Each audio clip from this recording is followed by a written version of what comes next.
Oke. Sebetulnya akan lebih mudah untuk saya share screen sendiri karena untuk mempercepat waktu. Ya, Eh, boleh ya Pak ya, mohon ya izin. silakan Tapi Bu, Bu Madinah. Ya. di sini host masih disable participant screen sharing. Apakah diperbolehkan diizinkan dulu saya share? Oke.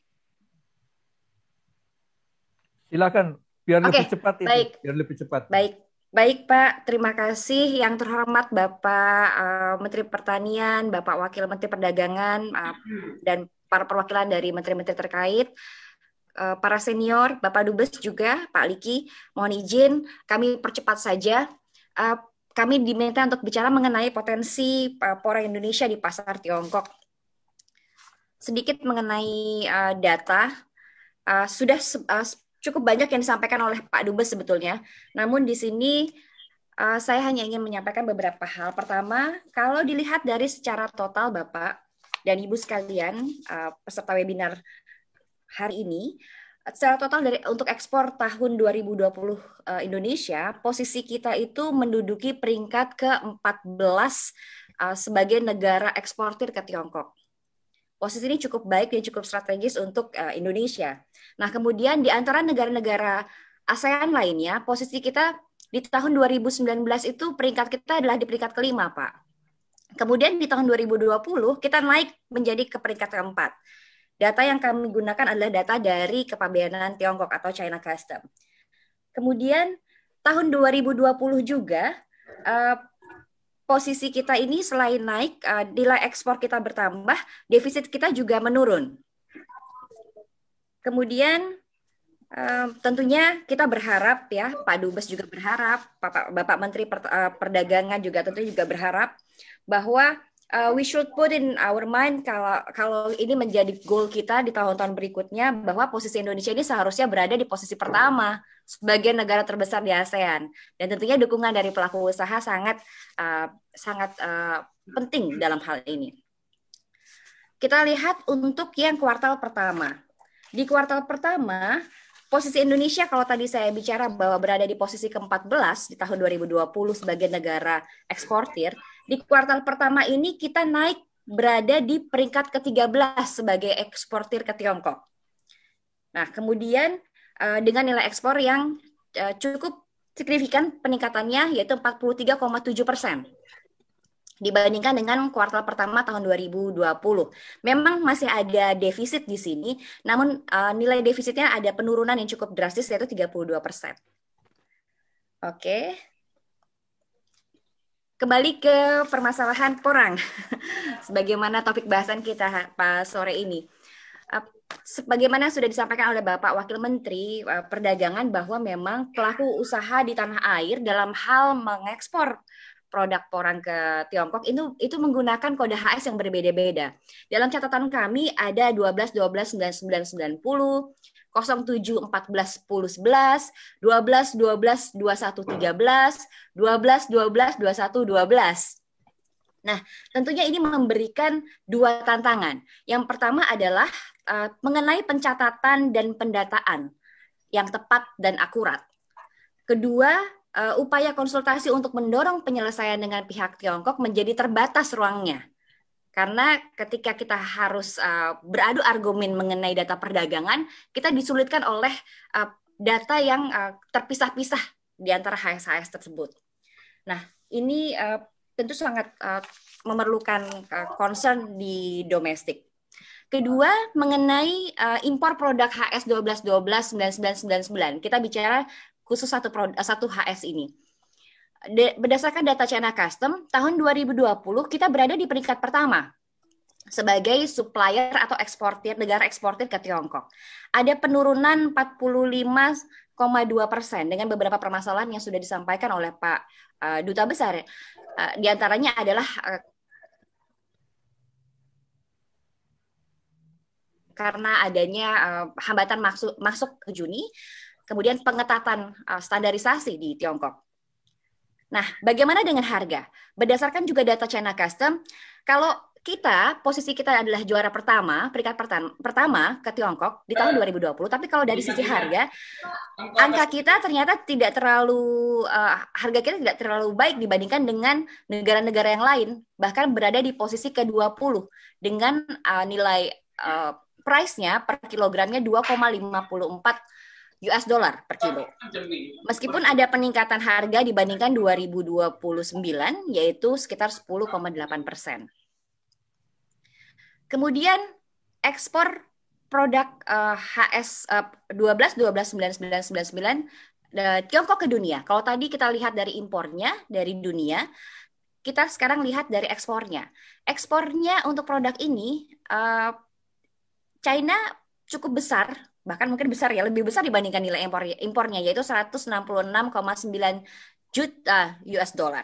Nah, yang menarik adalah ada juga ekspor China ke Indonesia di antara negara-negara tersebut yaitu sekitar 296.000 US dollar.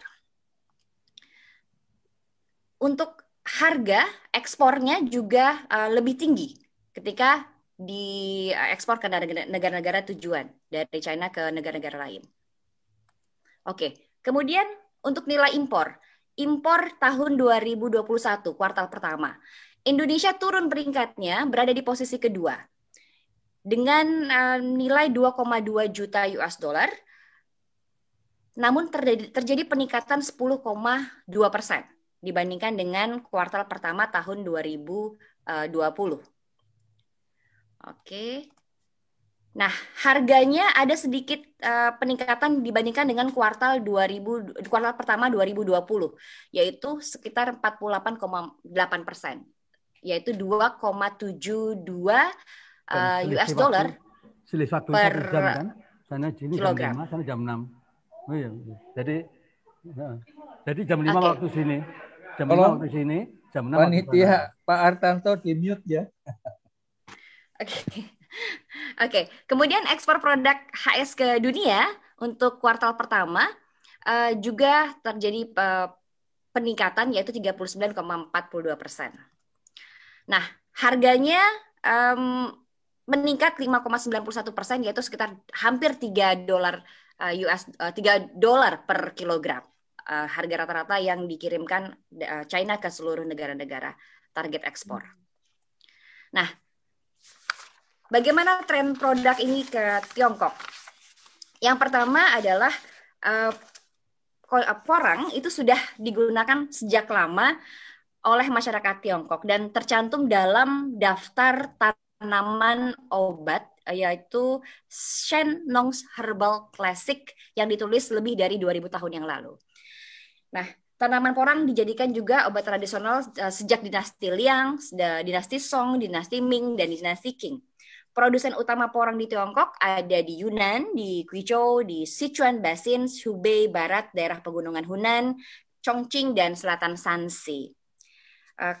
Tepung porang banyak dijadikan di Tiongkok banyak dijadikan sebagai bahan baku atau zat aditif pada industri makanan, shirataki noodles, konnyaku gel, kue konjac, dan juga semacamnya. Industri farmasi di Tiongkok menggunakan porang untuk mengobati asma, detoksifikasi, mencairkan dahak, diabetes, obesitas, dan hal-hal lain yang tadi sudah disebutkan oleh para ahli sebelumnya. Dan juga digunakan sebagai bahan baku pakan ternak dan juga industri kosmetik.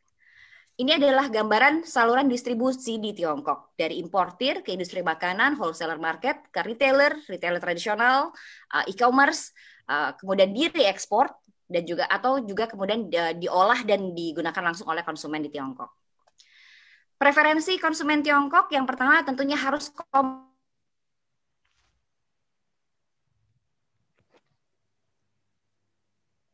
comply dengan regulasi, kualitas mutu, gizi, dan juga kandungan darah.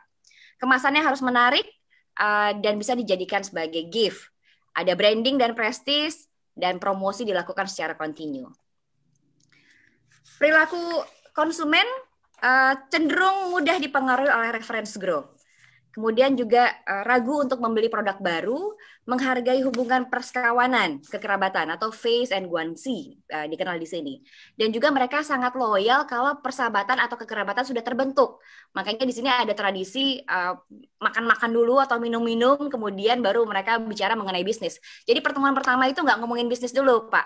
Asikin. Pertemuan pertama itu pasti ngobrol-ngobrol dulu bagaimana kabarnya, segala macam gitu ya. Kemudian pertemuan kedua juga masih ngobrol-ngobrol. Di pertemuan ketiga baru bicara mengenai bisnis. Nah, ada mereka, ini Bu Marina, ada 9 tahapan itu. Ada 9 tahapan itu. Betul. Nah, mereka juga cenderung sangat teliti, sebetulnya sangat mudah untuk dikomunikasikan, terutama untuk yang bersifat komunikasi bisnis win-win ya. Dan mereka sangat hemat dan sangat cepat. Nah, kalau transaksi dengan orang China itu ketika bicara soal bisnis, mereka inginnya cepat, gitu. Kemudian, bagaimana dengan regulasi di Tiongkok? Yang pertama adalah memahami pelaku usaha. Kami sangat mendorong untuk menggunakan ASEAN China FTA. Form A. Jadi dalam eksportasinya. Kenapa? Karena tarif bea masuknya untuk HS 12, 12, 19, 19, 19 sangat tinggi. Kalau pakai MFN itu 30%. Tadi Bapak Wamen, Bapak Wakil Menteri juga sudah menyampaikan. Nah, ini belum termasuk dengan pajak pertambahan nilai sekitar 13%. Jadi 6 sampai dengan 13%. Kemudian kita bicara mengenai kode HS ini. Ada kode HS lain yang digunakan oleh Indonesia ya. Kita bicara mengenai BTKI 2017 misalkan. 071490, kita lihat MFN-nya 15%. Ini untuk umbi porang dalam bentuk irisan atau yang tidak diiris. Kemudian 110620, MFN-nya 20%. 200899, MFN-nya 10-15%. 210690, MFN-nya 12%. Ini untuk keripik porang yang siap dikonsumsi tanpa ada dengan ada tambahan pemanis selain gula.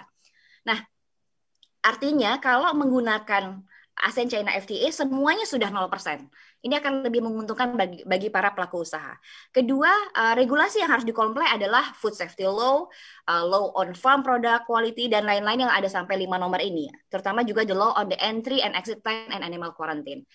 Aturan National Food Safety Standard ini berlaku untuk seluruh produk yang dikonsumsi oleh konsumen Tiongkok, baik yang lokal maupun yang diimpor. Harus memiliki sertifikasi sanitasi dan pemeriksaan penyakit dari badan pemerintah negara asal yang telah memenuhi permintaan GACC. Nah, ini yang sedang diselesaikan oleh pemerintah Indonesia. Nah, tadi Bapak Menteri Pertanian menyampaikan bahwa semoga ridho Allah menyertai kita semua. Alhamdulillah Bapak dan Ibu sekalian, saya ingin menyampaikan kabar baik bahwa analisa risiko yang disampaikan sudah beberapa kali oleh pemerintah Indonesia saat ini sudah hampir pada tahap penyelesaian oleh GACC. Nah, dalam waktu yang tidak terlalu lama, kami akan menerima draft protokol secara G2G yang akan disepakati oleh dua negara. Mudah-mudahan dalam waktu dekat bisa diselesaikan dan ekspor ke porang atau konjak chips ke Tiongkok bisa dibuka kembali. Oke. Ini beberapa gambaran saja harga yang ada di pasaran Tiongkok. Dried konjak chips sekitar 70-85 renminbi per kilogram. Kemudian untuk yang basahnya 86-90 renminbi per karton. Organik shirataki untuk konjak chips sekitar 2,76 sampai dengan hampir 5 renminbi per bag. Untuk dry konjak noodle sekitar 1,77 sampai dengan 2,2 per piece. Kiat penetrasi pasar singkat saja, yang pertama adalah daya juang, niat, dan visi yang panjang. Orang-orang di Tiongkok, pelaku usaha di Tiongkok itu inginnya kerjasama dalam jangka waktu yang sangat panjang. Jadi mereka lebih percaya bahwa komunikasi yang baik, kekerabatan yang baik itu akan lebih menghasilkan yang maksimum. Jadi tidak suka ketika kerjasama itu hanya mendapatkan untung sesaat. Intinya itu, Pak. Kedua, kita akan belajar banyak dari Pak Liki nanti bagaimana bekerja sama dengan dan bermitra dengan para pelaku usaha di Tiongkok. Yang ketiga, memanfaatkan pengembangan manufaktur, kemudian juga infrastruktur, ekonomi digital, high-tech, R&D, inovasi, dan lain-lain yang bisa dikembangkan bersama. Saya hanya memberikan catatan terakhir sebelum ditutup, bahwa untuk meningkatkan eksportasi ke Tiongkok ada beberapa hal. Yang pertama adalah menjaga kualitas, kapasitas, kesinambungan atau kontinuitas, kemudian kolaborasi, melakukan pengembangan dalam bentuk R&D dan inovasi tadi, dan promosi yang dilakukan secara kontinu. Kedua, melakukan risk assessment untuk tidak hanya porang, tapi juga untuk komoditi-komoditi lain yang kita jadikan target untuk diekspor ke Tiongkok atau ke negara-negara tujuan ekspor lainnya. Dan yang ketiga adalah melakukan komunikasi intensif antara para pelaku usaha di Indonesia dengan di Tiongkok, kemudian juga bekerja sama dengan Chambers of Commerce yang ada di Tiongkok, dan tentunya bekerja sama dan berkolaborasi dengan pemerintah pusat maupun daerah dan para akademisi untuk mengembangkan potensi-potensi kerjasama di bidang porang ini yang lebih maksimum lagi. Kira-kira demikian Bapak. Saya tutup. Terima kasih. Saya serahkan ke Pak Liki. Ini buru-buru ya Pak ya. Mohon maaf. Mungkin nanti pada saat FGD atau forum-forum lain kita bisa lebih maksimum lagi memberikan penjelasannya. Terima kasih. Terima kasih Bu Marina. Ini materi yang sangat penting. Ada 3 hal yang saya coba rekam sebelum nanti ke Pak Liki. Ini satu berkaitan dengan preferensi masyarakat Tiongkok ya terhadap produk porang. Kemudian yang kedua yang berkaitan keragaman kode HS ini ya, karena memang beda-beda ini untuk produk-produk pertanian itu. Kemudian yang ketiga ini yang barangkali bisa berkolaborasi tadi dengan rumah produksi ini, berkaitan dengan food safety standar ini yang barangkali jarang diperhatikan oleh teman-teman petani produsen. Ini bisa menyangkut tadi saya lihat penerapan level HS itu, higien dan sanitasi itu tadi, atau juga penerapan sertifikat kesehatan, head of certificate, atau yang terkait dengan penyakit tadi adalah yang diterapkan oleh Badan Karantina Pertanian, misalnya